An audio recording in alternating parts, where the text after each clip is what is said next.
Right, so here is a nice little easygoing project just to get you into painting on a surface which has got a curve, which is a little bit different from a 2D plain flat old piece of paper. First of all, you're going to need a reference image, and you can see here I've got this beautiful butterfly here, which is royalty free. Link will be below. I've then got a pebble, so you can see this rather large one, that I've taken some white acrylic paint and just painted over the entire surface to lighten it up. This way it will make the colours look much more intense. There are some people that like to do the natural, painting straight onto the natural surface, which can look lovely as well. Don't get me wrong, it's completely up to you, it's personal preference. Now once I've allowed that to dry, as you can see I have done, I then sketched on the butterfly shape that I've got here on my reference image, just using a standard HB pencil, nothing too flashy. If you make any mistakes it's quite good, because using a HB pencil means you can use an eraser just to take it off. But with the butterfly it's a nice simple shape to get. You can see first of all you get your body down, then you do a triangle for this wing, a triangle for that wing, and then you know that this wing has to be the same size as this wing, so the right and left wings match, and then again another triangle for this side, and then you just break it down into the patination that you've got here. Now because it's going on a pebble you do need a hardier paint than normal, which is going to be an acrylic paint rather than, you know, watercolour, things like that just will not work. It does need to be a plastic based paint, which acrylic works really well on.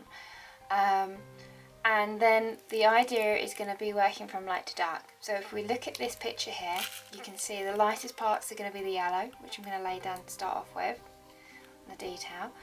When I've got the yellow, I'm also going to put the red in, and if I put the red in at the same time as the yellow, that means that I can just kind of fuzz the edge between the two colours. Now some artists put them on using a sponge, which is really good. It does give you a great butterfly tonal change. You could use a sponge if you want to, or you could just use a brush. Yeah, okay, so it's kind of flexible, but the trick is going to be working one section at a time.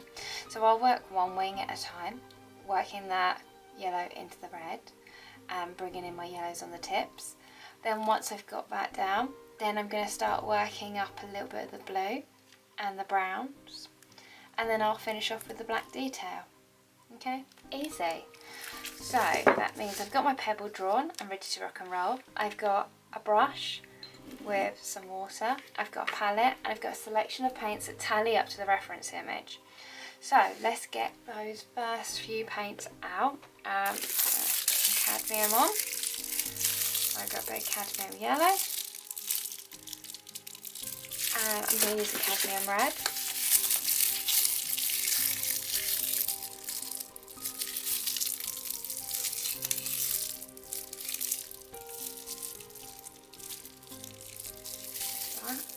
I'm going to grab a little bit of white, because sometimes the red can be a bit too hot. It just needs cooling down a bit. Or tinting if you want to get very professional on me. I have a rag so I can wipe off the excess water up off my brush on there, and you can see I'm just going to sit here really simply.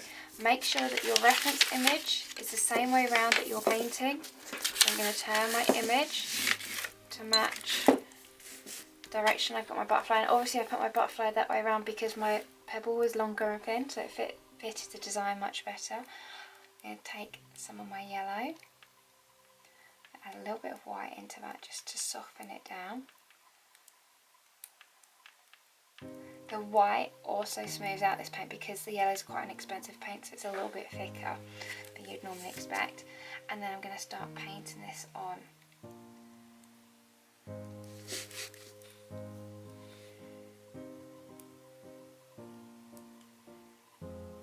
Now you can see the pencil lines, so do make sure that you're going to be applying that paint nice and thick to get rid of those. And then as it comes down, because I want this bit to be red, I'm going to grab a little bit of red, which in the picture is more orangey, so if I grab a little bit of my cadmium yellow, mix it in with my red and make a nice orange, and then start painting that in.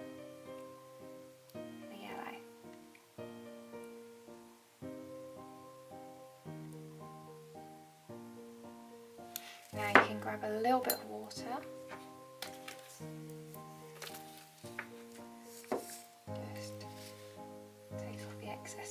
loads on your brush and use it to blend the orange into the yellow shade you've got there. Increase my orange, and I'm actually going to play around with the amount of red in the orange. Now the black is going to cover the yellow and the orange really easily, so don't worry about going over any pencil lines that you plan to keep black, because it'll cover it. You really don't need to worry about that.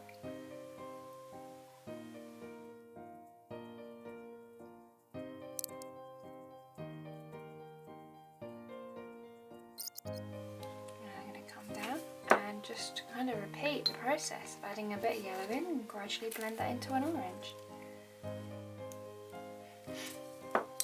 Now around the edge you can see this kind of soft creamy tone, so I'm just going to make up a very washed out cream shades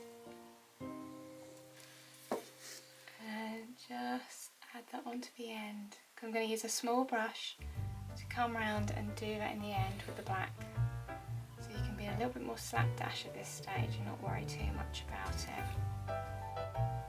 Right, I'm going to take a little bit of ultramarine blue so I can make some brown. Actually, what I'll do is I'll use a black.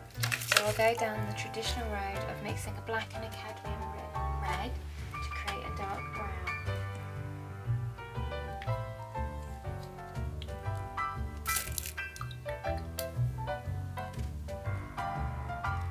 Just take a bit of cadmium red, add a little bit of black into it. You should start seeing it go a little bit more towards the brownie spectrum. If it goes too black, you need to increase the red. If it goes too red, then you need to increase even, if I can get my teeth in this morning, the red, the black. And I'm going to lighten it with a little bit of white, red.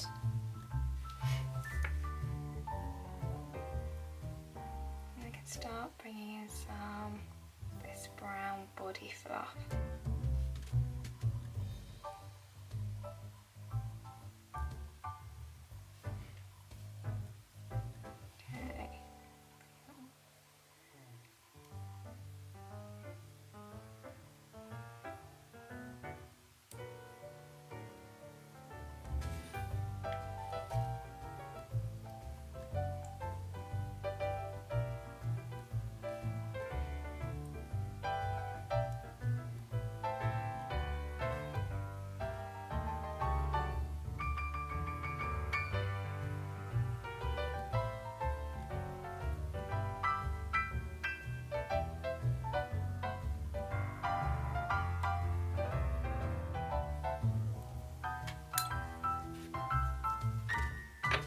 So I'm going to let that dry and I'll work on the other side. Repeat in the same process. Make sure your brush is clean. I can just see a little bit of cross contamination there.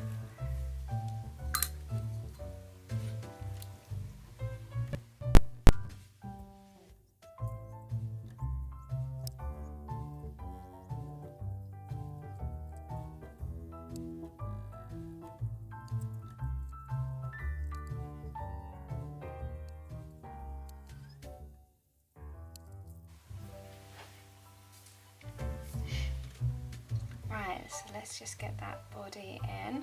Go for a little bit more of a light brown.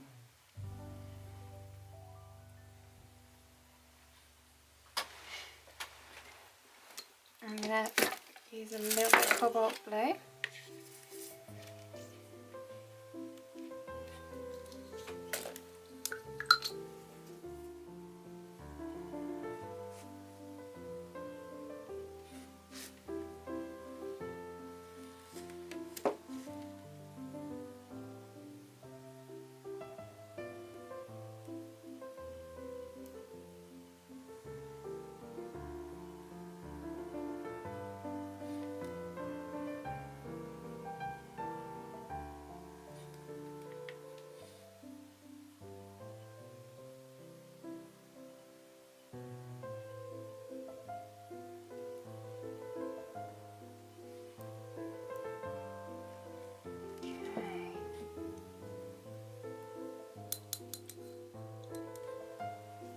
it's going to look a little bit bitty at this stage. This is when you really need to get a fine brush and we need to start laying down the black into the artwork.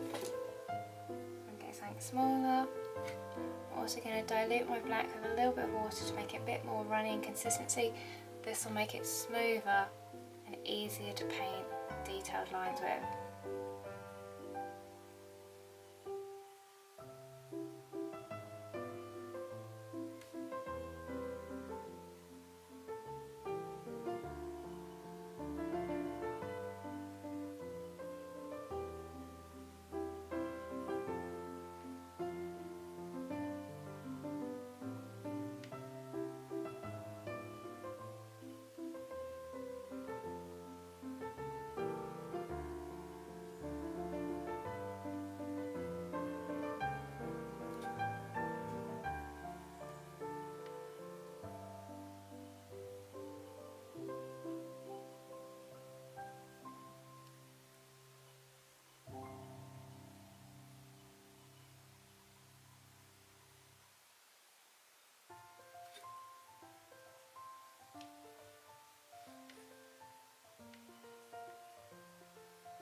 Right, so you can see there's one wing. Now it's just literally repeating the same process on the other side.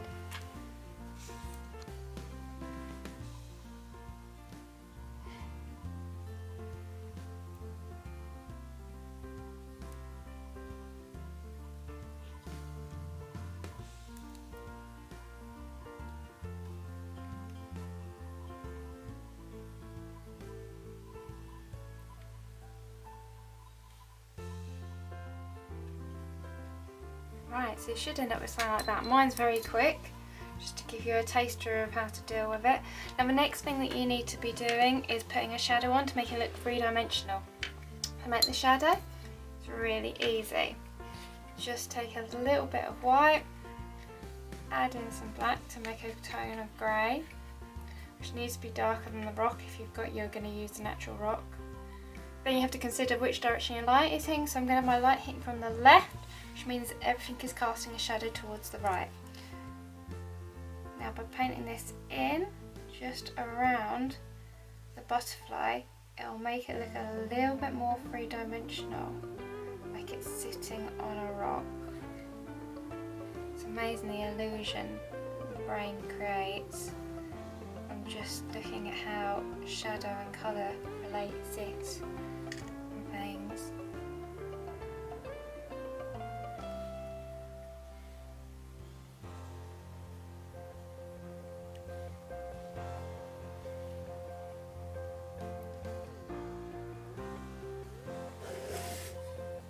Now can you see that it looks three-dimensional just by adding in that shadow? The last trick obviously is to get the antennae in. I'm going to have to pick this up so I can get my hand in, and you need to do this in one nice smooth action, or your line might end up going too thick like mine is.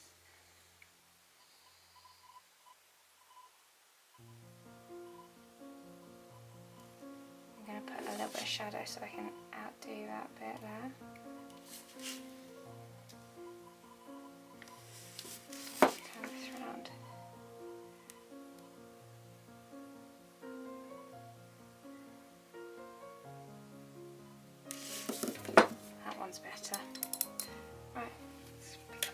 shadow. Remember, everything on that right hand side is going to be casting a little bit of shadow into it. So you should end up with something that looks like this. If you wanted to, you could have a little bit of fun. You could take some gold and smooth that in and give it a little bit of an iridescent look. The more time you spend painting it, obviously the better the results will be. This was quite a quick little mini taster just to throw a few options your way. Have a play, have a practice, get better at drawing, get better at colour mixing, and get used to getting different consistencies on your paintbrush and controlling them on the surface to create smooth surfaces so that you can build up detail. It's all about practice and experience. I'll see you next time. Have loads of fun painting, everyone. Bye!